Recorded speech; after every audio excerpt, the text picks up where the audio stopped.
그렇습니다. 그날 저도 그 이제 우리 당이 국민대회를 2시부터 5시까지 했잖아요. 예. 토요일에. 예.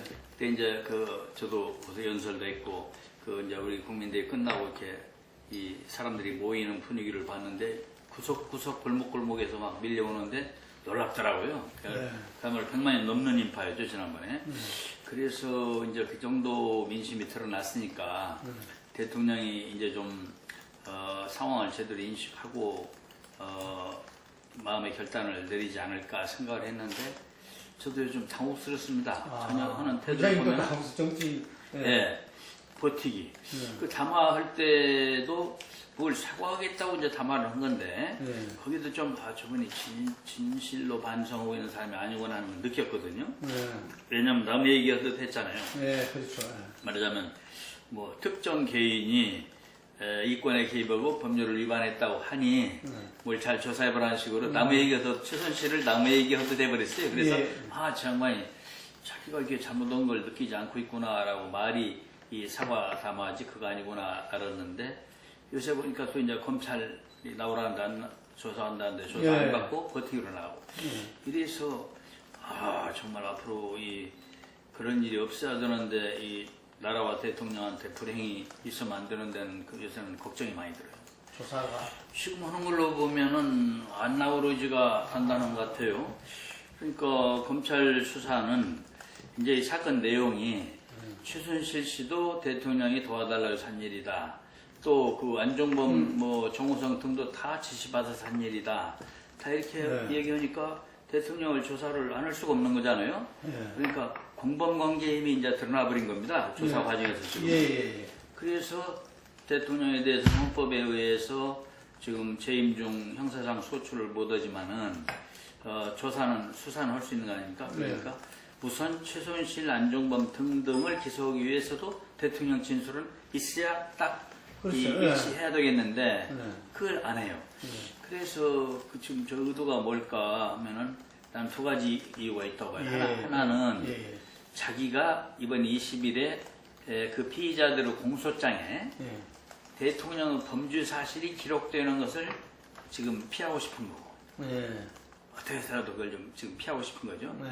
또 하나는 그 피의자들이 뭐라고 진술해 놨나를 봐서 공소장에 이제 나타날 거 아니겠습니까? 그 사람들 20일에 기소하면은 공소장에 자기하고 관계를 어떻게 해나 봐서 그거 보고서 진술을 해야 유리하다 이런 생각.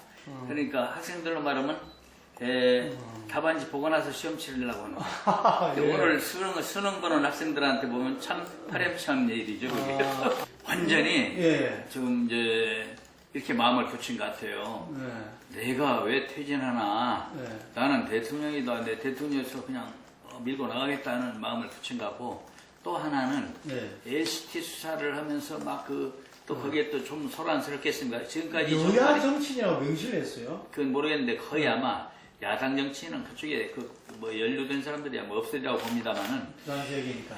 그쪽이라. 그런데 이제 어떻든 뭐냐면 지금까지 이 정권 들어선 대로 지금까지 사건으로 사건을 덮었잖아요. 뭐 하나 좀 조사하려다 보면 또 큰 사건이 터져서 이것도 사건으로 사건을 덮으려고 LCT를 부각하려고 하는 거다. 그러면서 민심에 어떻게 하다 보면 지치겠지 이런 기대를 하고 있는 거 아닌가 생각을 해요. 오늘 저것도 마찬가지니까 권성동 법사위원장. 그 며칠 전에 저 여야 원내 지도부가 다 합의해서 특검법을 통과시키기로 한 건데 법사위원장인 권성동 씨가 딱 주고 지금 난 이거 못하겠다, 처리 못하겠다 해서 지금 고민들 하니까 오늘 2시 본회의가 되었거든요. 잠시 후에 2시 본회의에서 특검법을 통과시키려고 우리가 다 여야 원내대표들 간에 합의된 거예요. 그런데 법사위원회를 거쳐야 되는데 법사위원회가 쥐고 있어서 그것이 다 지금 태도 변화 중에 하나입니다. 지금 최경환 씨가 이정현 씨를 좀 격려하는 듯한 모습 그런 포함해서 그래서 이게 지금 이 대통령과 친박이 본격적인 이제 그 전율 정비를 하고 이렇게 맞서려고 하는 우리 민심에 맞서려고 하는 그런 좀 태도인 것이 아닐까 생각을 하고 있어요. 그 틀림없습니다. 지금 이제 박근혜 대통령을 집중 공격하지만 예. 그동안 새누리당이 있었기 때문에 박근혜가 그렇게 할 수가 있었어요. 예. 그리고 새누리당 요즘 제가 보면 꼴 바라보이는 꼴이 물그러미 바라보는 사람들이 많아요. 예. 내나 뭐하고 있다가 뭐 대권 주자라는 사람들도 지금 와서 뭐 청와대가 빨리 뭐 시기를 놓치면 안 되고 결단해야 되고 이런 얘기들 막 하는 사람들 있잖아요. 예. 지금껏 왜 그런 얘기를 대통령이 잘못할 때 가서 말리질 안 했나 이런 얘기입니다. 예. 말리질 안 했어요. 그 하나 얘기하면은 얼마 전 국정감사 했지 않습니까? 10월달에. 예. 그때도 미르재단하고 K스포츠 이 재단이 사건이 문제가 돼서 우리 야당이 증인 채택을 하려고 했는데 맞습니다. 예. 새누리당 의원들이 그걸 막 그 반대를 해서 채택을 못했어요. 다 막았죠. 예. 네, 그래서 이게 새누리당이 자기 반성이 필요한데 책임지는 사람 한 명도 없습니다. 네. 아무도 책임 안 져요. 네. 그리고 의리 없이 청와대만 잘못했다고 얘기를 해요. 그러니까 이제는 또 청와대를 감싸는 쪽으로 방향을 돌린 거 아닌가 하는 생각도 들어요. 그래서 국민들이 지금까지 새누리당 당 지지도가 낮은 것은 말할 것 없이 앞으로는 당사로 몰려올 수 있어요. 예. 시기든 불과 2년 전에도 저런 사건이 있었지 않습니까? 정윤회 사건. 예, 그러니까. 그때 예. 이미 십상신이 하면서 예. 비선실세 농단이 클로즈업 됐던 거예요. 그때. 네. 근데 그때 그것을 만일에 대통령이 결단해서 손봤으면 지금 이렇게까지 큰 사건으로 안 번졌을 텐데 그때 박 대통령이 뭐라고 했냐면은 뭐 우리나라 찌라시 하나 가지고 온 나라가 이렇게 시끄럽다고 하면서 투둔해버렸잖아요. 투둔해버리고 오히려 그런 문제 제기했던 사람들을 자료 유출했다고 하면서 다 오히려 기소시켜버렸어요. 네. 그때 새누리당이 뭘 했던가를 김문수 씨를 포함해서 생각해보면은 정말 이별이라도 할 말들이 없어요. 그때 다들 두둔하고 넘어갔던 거예요. 그러니까 지금 일이 이렇게 커졌는데 아무도 책임지는 사람도 없고 대통령한테 가서 결단을 하고 말하는 사람도 없는 것 같아요. 지금 본래 어느 나라 대통령이든 처음부터 하야를 하려고 하는 사람들은 없어요. 없는데 버티다가. 버티다가 이제 국민 압력으로 예. 밀어붙이고 예. 또 하나는 뭐냐면 이제 비리 예. 그 실정의 정황들이 더욱 많이 쏟아져 나올 겁니다. 지금까지는 JTBC를 비롯해서 예. 이제 쏟아져 나오고 있습니다만은 앞으로 이제 검찰 수사 우선 1차적으로 검찰 수사 그리고 또 하나 특검 수사를 통해서 더욱 객관적인 그런 정황만이 아니라 객관적인 팩트들이 이제 쏟아져 나올 거예요. 예. 그러면 이제 하야하지 않을 수 없는 분위기로 상황이 시달리겠죠. 우리 국민들도 더욱 그렇게 생각을 붙일 것이고 그래서 이제 그렇게 몰고 가야죠. 당장 오늘 내일 하야를 않는다고 하야를 포기할 일은 아니라고 생각하고 예. 정말 저도 공감하고요. 저는 정말 마음속에 우리나라에 희망이 있다고 생각한 것이 네. 지난 3차 집회 하고 나서 예. 참 학생들, 노인들이 그 쓰레기 치우는 거 보세요. 깔끔하게 다. 네. 그런 것이 여신에도 막 보도가 됐어요. 예, 예. 100만이 넘게 사람이 모여 항의 집회를 했는데 네. 그 쓰레기를 깔끔히 다 치워가지고 갔다 거리가 이렇게 깨끗하다. 네. 이거는 우리 국민이 상당히 정치적으로 성숙해 있다는 얘기입니다. 네.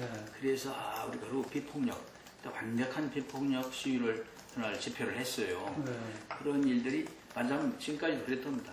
경찰이 막으려고 누르려고 하니까 그 충돌이 생겼던 것이죠. 경찰이 가만히만 있으면 그런 사태가 안 일어나더라고. 그래서 이제 그 비폭력 좀 말을 보태자면은 비폭력 플러스 비협조 그걸 뭐라고 표현할 수 있습니까? 그것이 참 필요하다. 앞으로는 이게요. 대통령이 정말 오래 버티면요. 이제 그 과세 거부 운동, 납세 거부 운동으로 번질지도 몰라요. 이제는 그러니까 비폭력 평화 운동이 승리의 지름길이다 이 생각이고 아울러서 이제는 뭐냐면 비협조 운동이 일어날 수도 있다 이렇게 보는 겁니다. 그때 왜냐면 민주화 추진협의 출에서 우리가 민추협이라고 했죠. 그때 동교동 상도동 그때 왜 전두환 씨가 야당을 해산해버렸잖아요. 예. 야당을 해산해버리니까 정치규제를 묻고 그때 그 사람들이 모여서 만든 게 민추협이었죠. 예. 거기에 이제 30대 젊은 나이인데 제가 거기에 기획위원으로 들어갔어요. 예. 그때 직장 다니다 그만두고 그래서 민추협이 우리가 또 현수막 들고 시위도 많이 나섰죠. 네. 그리고 6월 항쟁을 제가 그 6월 항쟁 속에 저도 있었습니다. 예. 그리고 이제 어떻게 됐었냐면은 김대중 대통령, 김대중 선생 그 당시에 네. 정치비서를 또 맡았었어요 제가. 예. 네, 비슷한 상황입니다. 아. 비슷한 상황이라 그때 국민의 분노와 열기, 네. 지금 분노와 열기 비슷한 상황인데요. 제가 그 3차 집회 때, 네. 3차 대집회 때 그 현장에서 머릿속에 퍼뜩 들어왔던 생각은 지금 국민의 분노가 이제 이 명예혁명의 수준으로 치달리고 있는 것 같다. 명예혁명의 분위기로 고조되고 있는 것 같다는 느낌을 받았어요. 네. 그래서 지금 이 상황이 빨리 이 박근혜가 결단하지 않으면 그러면 헌정 중단 사태가 올 수 있다 이렇게 생각합니다. 우리 의원에 네. 한 20여 명 의원들이 있어가지고 네. 안민석 의원도 가끔 뭘 내놓는 것도 우리 안민석 의원도 저랑 같이 지금 위원장이에요. 네. 또 전해철 의원도 뭘 좀 내놓고 그 다음에 조응천 의원이 또 가끔 뭘 내놓잖아요. 예. 또 우리 같이 오고 있는 다 이 위원들입니다. 그래서 우리 위원회가 지금 파헤치고 있고 예. 또 신고센터도 만들었고 네. 그래서 나름대로 지금 노력을 엄청 하고 있어요. 그래서 그런데 하도 언론들이 열심히 하니까 JTBC를 비롯해서 언론들이 열심히 하니까 우리는 지금 그거 지금 확인하는데도 바쁜데 나름대로는 또 그 사람들이 파헤치는 분야들이 있고 그렇습니다. 이 야당만 하는 게 아니라 여당하고 합의를 해서 하는 일이다 보니까 그 특검 자격 제한을 15년 이상 판사나 검사했던 경력 있는 변호사로 국한했거든요. 이게 판검사 경력. 네, 그런데 이제 뭐가 있냐면 옛날에 판사 검사 하다가 정의감이 뛰어난 분들이 막 판사 검사 내던지고 나와서 이 변호사 하는 사람들이 또 꽤 있잖아요. 네. 예를 들면 민변도 그런 분들이 네. 대부분이지. 네. 거기에 판사 검사 한 분들이 15년 이상 판사 검사 한 분들이 거의 없을 거래요 아마. 그래서 이제 뭐냐면은 그런 점을 너무 강구한 것 같다. 빨리 합의하다 보니까 그런 좀 아쉬움이 있어요. 그런데 이제 그래서 그것을 그렇지만 그 범위 내에서 만약 사람을 추천한다면 저도 그 최동욱 전 총장을 하면 좋겠다 생각을 했어요. 왜냐하면 그때 보니까 그 원세훈 또 서울경찰청장 했던 사람이 김용판 이런 사람들 막 시원시원하게 기소했잖아요. 상당히 용기 있는 겁니다. 보통 배짱으로 그렇게 못 합니다. 그래서 이제 정의감과 용기가 이미 입증이 됐고 또 이제 아마 그 수사 기법도 오랜 경험이 있으니까 잘 할 걸로 봐요. 그래서 제가 SNS에다가 최동욱 씨가 하면 좋겠다 이렇게 올렸어요. 그렇습니다. 예. 근데 누가 또 그랬더니 그 밑에 댓글로 이정희 전 위원장, 이정희 전 대표라고 그러죠? 예. 당대표. 거기를 하면 좋겠다고도 올렸던데 실은 지금 이건 합의 내용으로는 그 양반이 못하게 돼 있어요. 왜냐하면 예. 그거를 판검사 지금 판검사가 그게 없고 또 지금 아마 변호사가 아니죠?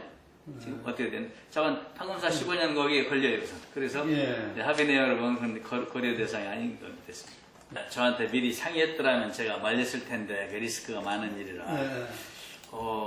아무도 몰랐어요. 아마 원내대표한테만 상의했다는 것 같아요. 예. 그래서 이제 이렇게 아침에 제안했다더라 새벽에 그리고 받았다더라 뉴스 나오고 이제 저도 깜짝 놀랐죠.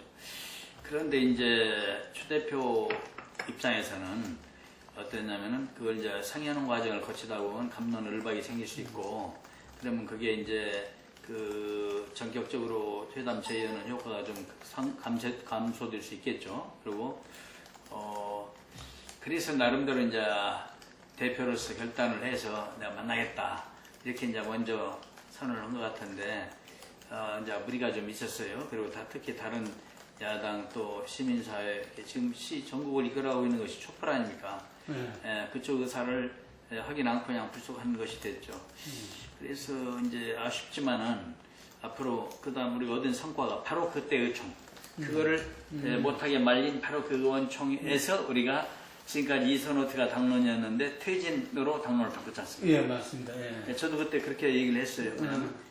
이 추미애 대표가 가서 이선호트를 얘기하면 정말 곤란하다. 왜냐하면 지금 우리가 촛불민심과 다른 야당과 함께 나가야 되는데 그렇게 되면은 그와 다른 얘기를 갖다가 지금 회담 자체도 독자적인 건데 내용이 그래버리면 안 돼요. 그러니까는 만약 만난다면은 하야를 적극 강력하게 권유를 하고 또 설득도 해보시오. 이런 얘기를 했었는데 그러면서 이제 바로 이어서 우리 원내대표가 그럼 우리 당론 통일부터 합시다. 그럼 어떻게 이걸 어떻게 할까요? 이렇게 언어에 대해서 하나같이 우리 의원들 생각이 퇴진이더라고요. 이산후퇴를 고소해야 됩니다 하는 사람이 없었어요. 그게 퇴진이라고 말을 정한 것은 하야와 또 탄핵을 포괄하는 개념으로서 그냥 퇴진이라고 표현한 것이죠. 둥글게. 그래서 퇴진을 당론으로 정해진 것은 그날 일반은 이 촛불 국민과 다른 야당과 고조를 같이 한 거 아닙니까? 큰 성과를 바로 그날 의총에서 거두긴 했습니다. 앞으로 잘 될 것 같아요. 그런데 하나 덧붙이면 조금 아쉬운 거는 그때 이제 물론 이제 다른 야당이 섭섭하긴 하겠습니다만은 뭐 추 대표 뭐 저희가 뭐냐고 막 하고 나서 제가 볼 때 마음속으로 저도 조금 섭섭했어요. 우리가 같이 공조해 나갈 야당으로서는 너무 심하게 비판하는 건 바람직하지 않습니다. 우리도 그 점을 마음속에 새기고 있습니다.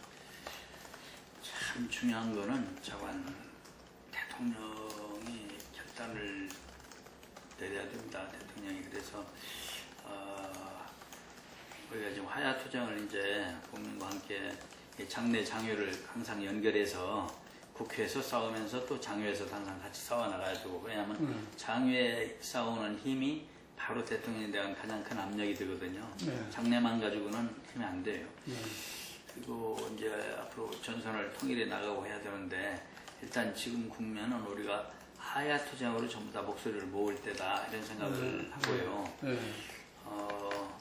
뭐 다른 방법들은 아직은 좀 안 내놓는 게 좋지 않을까. 우리가 대통령 물러나라 그럼 안 물러나라 버티지만은 그런 과정에 당장 이번 일요일에 20일에도 이제 그 피의자들 기소하면서 그 공소장에도 박근혜 대통령이 지금 조사 안 받아도 박 대통령으로부터 지시받았다는 말은 들어갈 수밖에 없어요.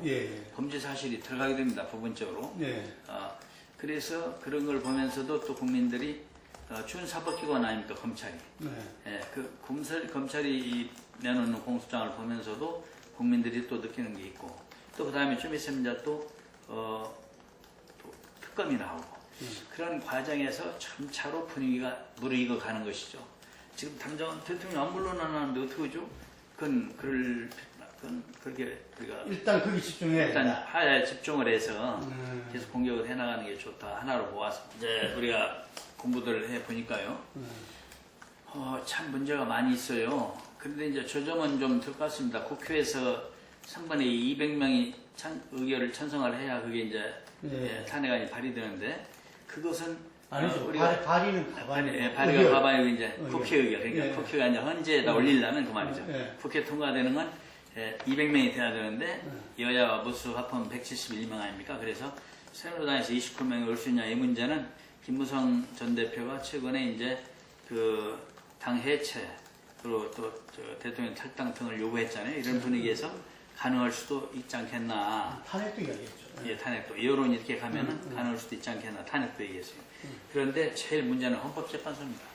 헌법재판소가 아시다시피 180일 이내에 그걸 결정을 180일 이내 6개월입니다. 그게. 그래서 6개월인데 지금 헌법재판소 구성이 어떻게 되냐면 9명 아닙니까? 그 MB정부와 그 이명박 정부 MB정부와 박근혜 정부 때 다 임명되신 분들이고 대체로 성향이 보수 성향입니다. 그렇다고 했습니다. 그래서 6명이 탄핵을 찬성해 줘야 되는데 그것도 미지수죠. 더구나 이제 내년 1월에 헌법재판소장 임기 끝나고 3월에 또 이정미 헌법재판관인가 임기 또 끝나죠. 거기도 임명하고 그냥 가만히 있으면 대통령이 미루고 사람 찾는다고 미루고 있으면 다 그게 부결 던진 거나 탄핵 반대와 같은 숫자로 계산. 왜냐하면 재정은 3분의 제적은 3분의 그러니까 6명이 찬성을 해야 되니까 임명 안 한 사람들은 다 6명 속에 못 들어가는 거니까. 그래서 실제로 어려운 데다가 6개월 다 찾아볼 겁니다. 그 기간 다 채울 걸 봐요.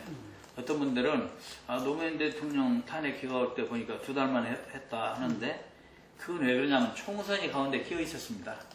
3월에 그 발의가 됐는데 그런 발의가 아니라 헌재 이제 올라갔는데 이 4월에 열린우리당이 압승했지 않습니까? 총선에서. 예. 말하자면 국민의 뜻이 투표를 통해서 예. 정식으로 탄핵 반대로 나타나 버린 거예요. 그러니까 헌재가 입장이 가벼워져서 탄핵 기각으로 5월 달에 기각시킬 수가 있었던 거죠. 예. 지금은 이 헌재가 어떻게 생각할지를 알 수 없습니다. 예. 그래서 이거 6개월 다 찾아 먹으면 지금 우리가 특검까지 끝나기 기다리려면 특검이 또 4개월 아닙니까? 예. 특검하고 봐서 탄핵을 하면 더욱 길어지고 그러지 않고 이번에 공소장만 보고서 피의자 공소장만 보고서 한다고 하더라도 뭐 8개월 이상 최하 8개월 이상 시간이 걸려요. 왜냐? 헌재 탄핵 결정이 되면은 또 이제 그때부터 60일 내로 대선을 치른 거 아닙니까? 네. 그래서요, 한 10달 가까이를 다 소비하게 되는데, 지금 뭐 대선이 이제 뭐 1년 1개월밖에 더 남았습니까? 그래서 박근혜 대통령 임기를 거의 다 찾아먹는 동안 계속 옥신각신하는데, 그게 장기화되면 손해보는 건 국민입니다.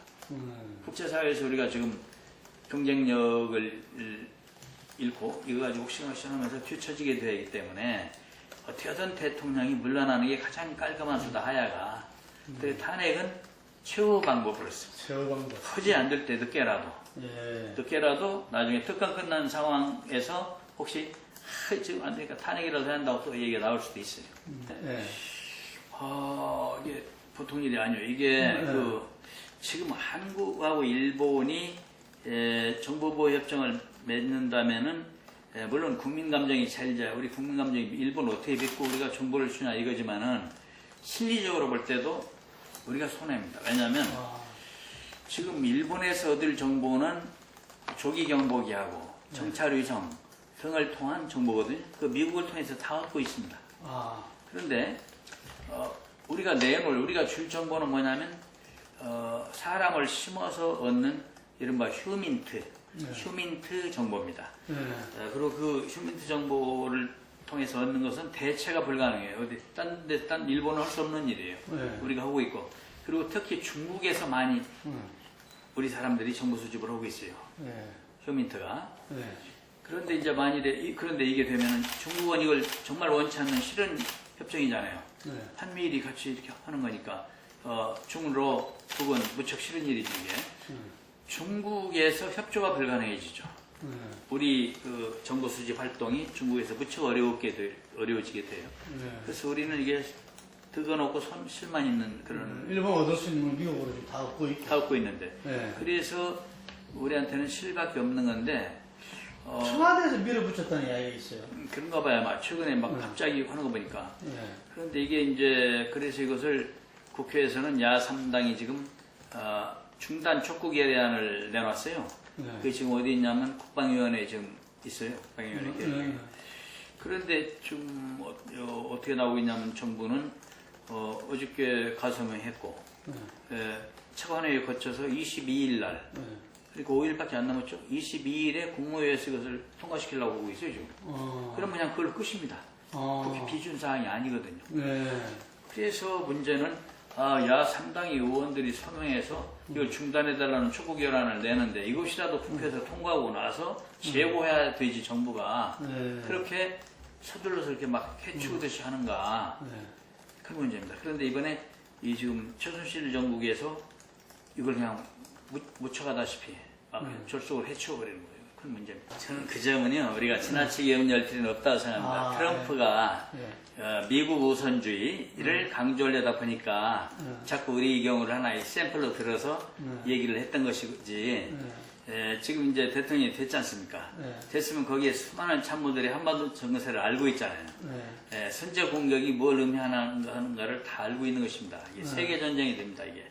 그래서 트럼프가 굉장히 안보적으로 어떤 모험을 하리라고는 생각지 않고 다만 그 방위비 부담 좀 올려라. 이스라엘은 틀림없이 할 겁니다. 방위비 부담을 전에 선거 때는 막 과장해서 거저먹는 것처럼 얘기했잖아요. 그것이 아닌 줄 알면서도. 그런데 선거 때 말하자면 그 뭐랄까 미국 그 우선주의에 동조하는 사람들의 분노를 일으키기 위해서 자꾸 그렇게 했던 것이지. 그 우리가 이제 부분적으로 방위비 몇 % 올려달라는 말은 틀림없이 나올 거라. 그런데 이 한반도에다 대고 불장난 안 할 거라 이렇게 생각합니다. 트럼프 협상의 달인 것 같아요. 예. 협상 기술한 책도 내고 예. 이게 예. 아주 대단한 우리가 그 정신 바짝 그래. 차려가지고 그런 점에서 네. 그런 점에서 우리가 야 국방비 더 방위비 더 부담하게 되지 않냐는 그런 선에는 있는데 네. 이 다만 이 한반도 지금 남북 문제를 그동안 오바마 정부와 남북이 전혀 해결하지 못했잖아요. 네. 계속 해간 핵대로 북한은 핵실험하고 미사일 쏘고 그러면서 어떤 제재하는 방법이 결정적인 게 없었잖아요. 저는 오히려 기대합니다. 트럼프가 그 상인적 그런 현실 감각을 발휘해서 중국과 북한과 어떤 방식으로든 이 핵 문제를 해결할 가능성이 오히려 있다. 이렇게 생각해요. 대선이 이제 우리가 지금까지 민주주의는 이제 전에 이 YS 대통령 될 때부터 민주주의는 이제 되는 줄 알고 민주화 투쟁을 할 필요 없는 걸로 알았는데 예. 지금 민주화 투쟁이 필요한 시점이 돼서 민주화 투쟁들을 하고 있는 거 아닙니까 우리가 지금. 예. 그래서 이제 다음 대선을 통해서는 민주주의는 확고하게 뿌리내리고 이제 우리 복지, 우리 국민들의 행복을 위해서 더 이제 삶의 질을 높여나가야 된다 이렇게 생각합니다. 그런 일을 할 이제 정부가 이제 또 다음 대선에서 들어서야 되고요. 근데 지금 걱정이 지금 이 내년 대선까지 봐서는 안 되겠어요. 조기 대선을 해야죠. 지금 이 상황에서 빨리 이제 물러나고. 그래서 저는 그 어디다 예경을 읽어보신 것 같습니다만 대통령이 좀 빨리 결심을 내려서 나라를 위해서 마지막에 욕심으로 나라를 위해서 좀 사퇴 의지를 그러니까 정치적 사퇴 선언만 하면은 법적 사퇴는 나중에도 된다 이 말입니다. 왜냐하면 지금 당장 사퇴 뭐 황교안이 개성할 텐데 이렇게 얘기하잖아요. 걱정이. 그러니까 정치적 그래서 사퇴 60일 내에 또 60일 내에 당장 해야 되니까 시간이 짧은데요. 근데 실은 우리가 지금 대통령 물러나는 일도 중요하지만 다음 대통령을 좋은 사람 뽑는 것도 중요하거든요. 왜냐하면 이런 일이 또 생기면 안 되니까요. 예. 그래서 어떻게 해야 되냐면 박근혜 씨가 내가 다 모든 걸 내려놓고 물러나겠습니다. 예를 들어 1월 15일부로 정식으로 사퇴하겠습니다라고 지금 정치적 사퇴선을 해주면은 모든 게 원활하게 그럼 우리가 국무총리도 추천해줘요. 대통령이 절차에 따라서 임명을 해요. 그렇게 추천해줘요. 그렇게 하고 그리고 이제 1월 15일에 사퇴가 되니까 그날부터는 1월 15일까지는 국회가 추천한 총리가 과도내각을 이끌고 1월 15일에는 대통령 권한대행이 되는 거 아니겠습니까? 네. 그러면 61년이니까 3월 15일에 대선을 치르면 돼요. 그러면 이제 어떻게 되냐면 3월 15일에 대선을 치르는데 23일 전에 대선 23일 전에 그 후보 등록회에 돼 있잖아요. 네. 그게 2월 23일입니다. 네. 그러니까 2월 20일, 2월 20일입니다.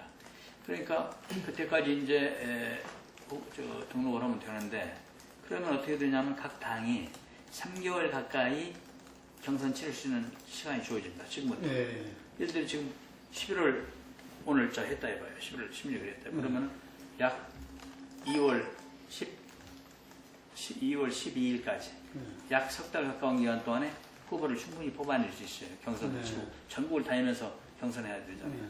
왜 2월 10일이 되냐면 10일이 좋냐면은 지금 여야 간에 도지사, 시장 등이 5명이 뜻이 있다고 그러잖아요.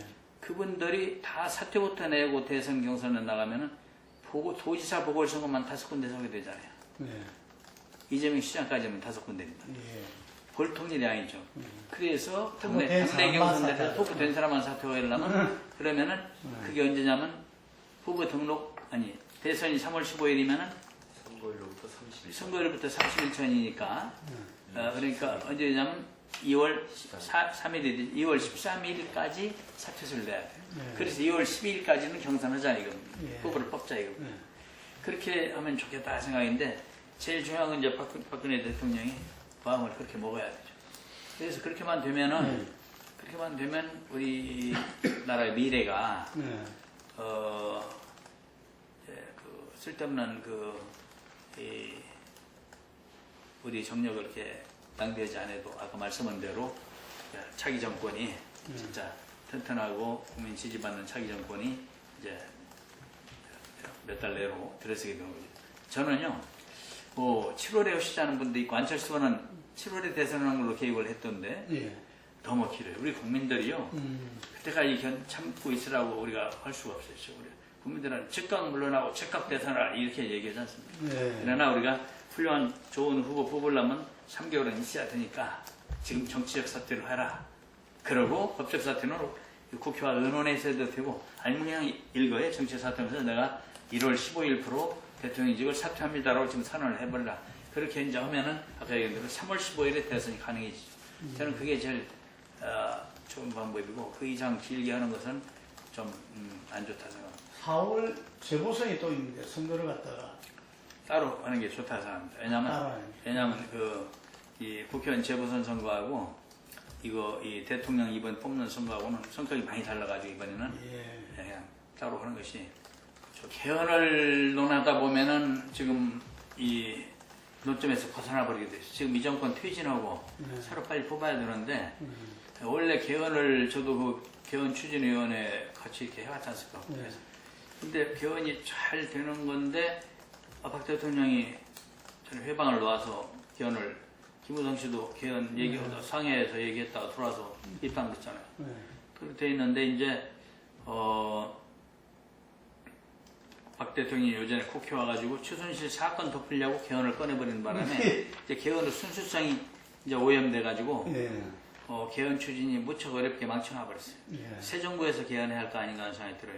왜냐하면 지금 개헌을 하려면 또 그 절차가 또 상당히 있습니다. 그런데 지금 당장 지금 이 국민의 분노는 이 정권 물러나라는 거지 그 개헌으로 방향을 만일에 우리가 잡아버리면 또 방향이 틀어져가지고 전국이 또 박 대통령이 그걸 원할지도 모릅니다.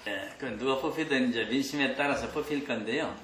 다만 이제 반기문 씨 부분은 전 별 걱정을 안 합니다. 뭐냐면 지금 비박계가 탈당하고 나가서 새로 당을 만들 텐데 거기에 반기문 씨가 거기 후보로 나오든 또는 별도로 모습으로 나오든 이미 이 박근혜 대통령 박 대통령이 국민 심판을 이미 다 받았어요. 받아가지고 친박이고 비박이고 지금 정권에 관계 있는 사람 또는 지금 정권을 했던 사람들을 추대를 받아서 나오는 사람들은 망하게 돼 있습니다. 그래서 실제로 지금 이제 반기문 카드도 박근혜 대통령이 망쳐놓은 겁니다. 지금 그래가지고 지금 앞으로 이제 현재 이제 우리 당과 더불어민주당과 이제 국민의당이 경쟁을 하는 관계가 실질적인 경쟁 관계가 될 가능성이 높다고 봅니다. 그 제3지대로 만들어가지고 거기서 뭘 해봐도 거기서 대통령 안 됩니다. 나는 그렇게 정치적 감각으로 볼 때. 현 총장이 새누리당으로 나오든 또는 무슨 어디 제3지대에서 만든 당으로 나오든 그거는 이미 박근혜 대통령이 망쳐놓은 카드다 생각합니다.